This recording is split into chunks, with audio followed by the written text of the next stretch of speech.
Halo, assalamualaikum. Hasil pre-order datang juga, dan karena ada stiker buat bikin video unboxingnya, saya mulai dari bungkus paketnya dulu ya. Ini hasil pre-order di Shopee. Udah pada tahu kali ya, smartphone Vivo terbaru yang punya spek menggoda. Nah, ini yang jadi pertanyaan adalah kenapa namanya nggak lanjutin seri Z1 Pro dulu aja ya. Jadi ini Z2 gitu, Z2, Z2. Malah ganti namanya jadi seri T. Kita lihat isi di dalam paket penjualannya. Karena ini ikutan PO, ada benefit yang didapat, termasuk garansi smartphone-nya berapa tahun ya? 2 tahun kalau nggak salah, dengan garansi layar 6 bulan. Dan juga gratis ganti anti gores setahun sekali apa setahun 2 kali atau beberapa kali, saya lupa. Tapi yang jelas dapat bonus juga, yaitu neckband Bluetooth earphone-nya Vivo. Saya belum tahu kualitasnya karena dulu zaman awal-awal masuk Indonesia, Vivo itu tagline-nya hi-fi. Buat musik pokoknya. Kemudian ganti jadi kamera dan musik sebelum jadi apa sih? Perfect selfie ya. Jadi jago selfie. Iya, tapi kalau urusan selfie, Vivo jagonya. Mau lawan flagship yang belasan juta pun, kadang seri V lebih bagus si selfie-nya ya. Vivo Wireless Spotlight. Ini nggak tahu berapaan harganya. Garansi resmi 1 tahun, 15 hari ganti baru. Lumayan buat konten. Dan ini smartphone-nya masih dikardusin lagi, jadi aman ya. Karena memang yang tadi bubble wrap-nya hanya buat si earphone-nya. Dan setelah itu cuma pakai amplop plastik. Jadi smartphone-nya lebih aman, dikasih kardus seperti ini. Oh iya, sama kalau pre-order, harganya lebih murah, 200.000. Dan saya sudah cari di beberapa marketplace, nggak ada. Memang beneran eksklusif di Shopee. Harga normalnya 4.499. Harga pre-order jadi 4.299 ya, 4,3 juta. Oke, aman. Dikasih penahan lagi di dalamnya. Dan seperti ini penampakan dari kemasan Vivo T1 Pro. Tidak ada gambar smartphone-nya, nggak kayak seri Y ya. Lebih kayak seri V. Kemudian, nih. Fiturnya yang di-highlight adalah kemampuan flash charge 66 watt, mantap banget, dan Snapdragon 778 5G. Jadi sampai saat ini yang resmi di Indonesia yang bisa pakai Snapdragon 778 5G, mungkin yang termurah ada Vivo T1 Pro ini, kalau enggak Samsung Galaxy M52 ya. Lanjut ke Realme GT Master Edition. Habis itu ada lagi di A52s, Galaxy A52s sama Galaxy A73 yang baru, yang 7 juta lebih. Jadi lumayan nih, memang benar dia nonjolin spek menggoda di harga yang bisa dibilang salah satu yang termurah ya. Ini layarnya AMOLED 6,44 inci dengan ya masih ada dropnya ya, drop notch-nya di layar. Belum pakai punch hole, karena kalau ini pakai punch hole nanti seri V kena bully dong ya. Masa seri T aja dapat punch hole, yang V enggak. Mungkin yang seri X aja kali sekarang yang pakai punch hole. Dan kameranya 3, walaupun dalam 2 buah bulatan ya. Jadi ada 1 bulatan yang berisi 2 kamera. Kamera utamanya 64 megapiksel, kemudian ini RAM-nya 8 GB, storage-nya 128, dan tersedia dalam 2 pilihan warna. Yang saya beli yang Turbo Cyan, atau Cyan, warna biru muda. Yang hitam juga boleh kalau mau yang lebih kalem, cuma ya demi kepentingan konten biar lebih mudah munculin warnanya di kamera. Saya pilih yang Cyan saja, Cyan. Oh, mantap nih. Untuk ukuran level harganya masih dapat soft case. Lihat, kamera bumpnya besar banget ya. Kemudian bundling Telkomsel, Jabotabek, dan ada informasi penting dan kartu garansi. Dan ada panduan ringkas. Lalu ini dia smartphone-nya, kita bisa keluarkan. Nah, ada stiker IMEI juga. Lalu, di dalamnya mantap cuy. Dapat ini earphone 3,5 mm jack-nya. Tipenya half in ear, tapi ini dapat adapter dari USB Type-C ke jack audio 3,5 mm. Smartphone-nya sih kayaknya nggak punya ya, nggak punya jack audio. Betul, jadi dikasih adapter juga, mantap. Dan ini adalah SIM tray ejectornya, nanti kita akan pakai. Dan terakhir kepala chargernya yang 66 watt flash charge. Jalannya itu di 11 volt 6 ampere. Tapi dia maksimal 80 watt loh. Si kepala chargernya mantap ya. Kalau enggak jalannya di 18 watt. Dan biasanya memang harus dengan kepala charger dan kabel bawaan ya. buat ngecas dengan cepat. Ini kabelnya tebal banget karena memang harus jalan di 6 ampere, makanya mungkin harus dibikin solid kabelnya. Portnya USB Type A ke Type C, dan kita lanjut ke smartphone-nya. Bisa digeser kah? Oh, bisa. Dan warna birunya kece ya. Oke, ini dia penampakan sisi belakangnya. Ada logo Vivo di situ, dan kameranya 3, walaupun bulatannya 2. Yang ini ada 2 ya kameranya. AI cam, spherical lens, dan ada 2 buah LED flash, True Tone ya. Di sisi atas ada mikrofon buat noise cancellation. Di sisi kiri kosong melompong. Nih, sisi kirinya. Dan di bawah ada SIM tray, mikrofon, port USB Type-C, dan speaker grill berupa 4 buah lubang yang memanjang. Di sisi kanan ada tombol power dan volume rocker. Back covernya masih punya curve di bagian pinggir, walaupun framenya ya dibuat sedikit lurus ya. Tapi memang tipis framenya. Kalau frame bawah lebih tebal. Ini kalau bahan sih enggak, bukan logam karena suhunya tidak dingin. Kemudian, nah sisi depan bisa dilihat nggak? Kalau kamera depannya masih dalam sebuah drop notch. Ya mungkin itu adalah takdir yang harus diterima kalau beli smartphone Vivo. Di level harga mid-range, ya pakainya drop notch ya.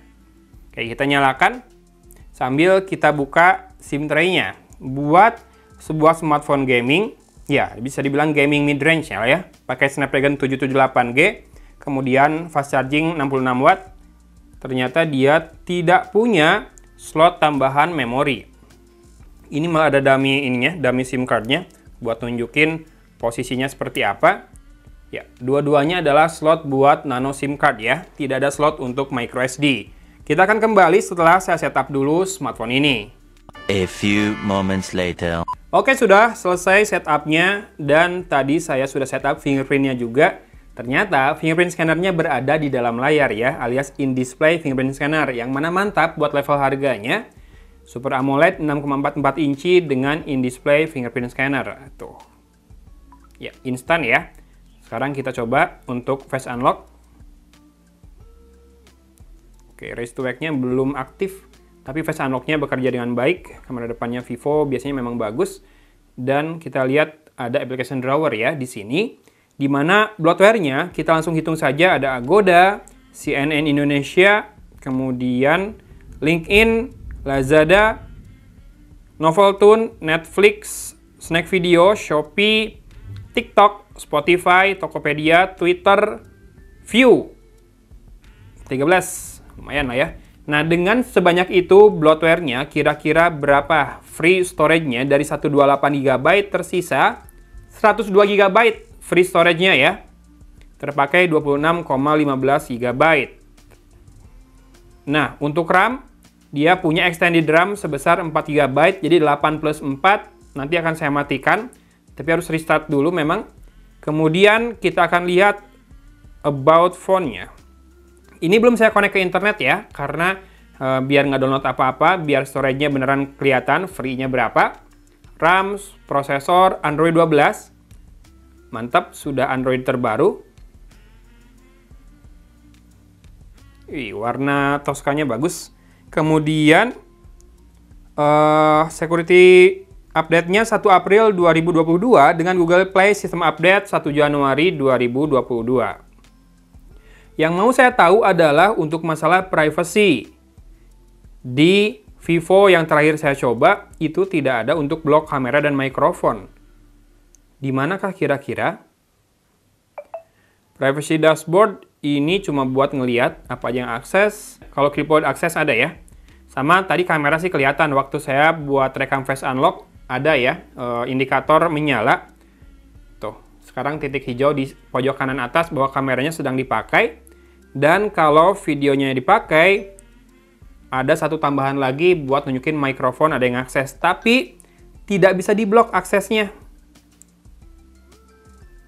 Itu mungkin salah satu masukan buat PhoneTouchOS biar kedepannya fitur yang disediakan Android 12 itu dihadirkan saja, jangan dihilangkan ya. Dan ya, dia punya NFC ternyata pemirsa. Mantap, level harga segini lengkap semua. Cuma memang kendalanya mungkin bagi beberapa orang ini hanya bisa dibeli di channel online ya. Kameranya ada ultra wide dan zoom 2 kali, sepertinya digital tapi masih lumayan tajam. Kemudian kita lihat di more ada 64 megapiksel, modenya panorama, live photo, pro, time lapse, slow motion, AR sticker, dokumen sama dual view. Kalau ke sini ada portrait sama night dan UI kameranya sudah lebih baik. Dimana biasanya kalau mau ganti lensa harus tekan 2 kali. Tekan satu icon di kanan baru pilih pilihannya. Kalau ini enggak, udah seperti kebanyakan smartphone. Dan kita lihat Pro mode-nya, ya lengkap ya, dan bisa pilih mau lensa ultra wide atau yang standar atau wide. Bisa atur exposure compensation, ISO dari 50 sampai dengan 3200, cukup lebar ya range-nya. Kemudian shutter speed dari 1/12.000 sampai dengan 32 detik, lebar juga. Dan ada white balance, ada beberapa opsi, bukan angka yang manual di input ya, atau dipilih ya. Dan fokus manual juga ada. Buat kamera mantap. Sekarang kita lihat perekaman video. Dia punya stabilization ultra dan standar. By default selalu nyala yang standar. Sementara untuk resolusi bisa sampai dengan 4K 30 fps dan Full HD 60 fps. Kamera depan, kalau bisa 60 fps lagi bakal bagus. Oke, kamera depan Full HD dan HD saja. Tidak bisa pilih frame rate, biasanya sih di 30 fps ya frame rate-nya. Atau kalau low lights biasanya turun sedikit ke 24 fps. Beberapa kamera smartphone seperti itu. Tidak ada tes gaming, tidak ada AnTuTu benchmark di video kali ini, nanti aja di reviewnya. Tapi biasanya Snapdragon 778G itu, skor AnTuTu-nya versi 9 itu sekitar 500 ribuan ya. Gimana teman-teman? Oh ya, baterainya ini kalau nggak salah nggak nyampe 5000, lebih ke 4700 mAh. Tapi punya fast charging, flash charge 66 watt. Gimana? Menarik nggak? Sudah siap beralih ke Vivo? Saya akan coba dulu pakai buat keseharian. Tidak ada halangan yang membuatnya enak dipakai buat saya sih. Karena layarnya AMOLED, fingerprint scanner di dalam layar, kemudian Android 12 walaupun memang blok akses ke kamera dan mikrofon tidak ada.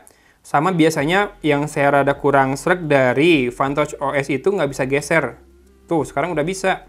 Udah bisa geser ke aplikasi lain. Nih, kita buka ya. Geser, geser. Geser, udah bisa. Mantap.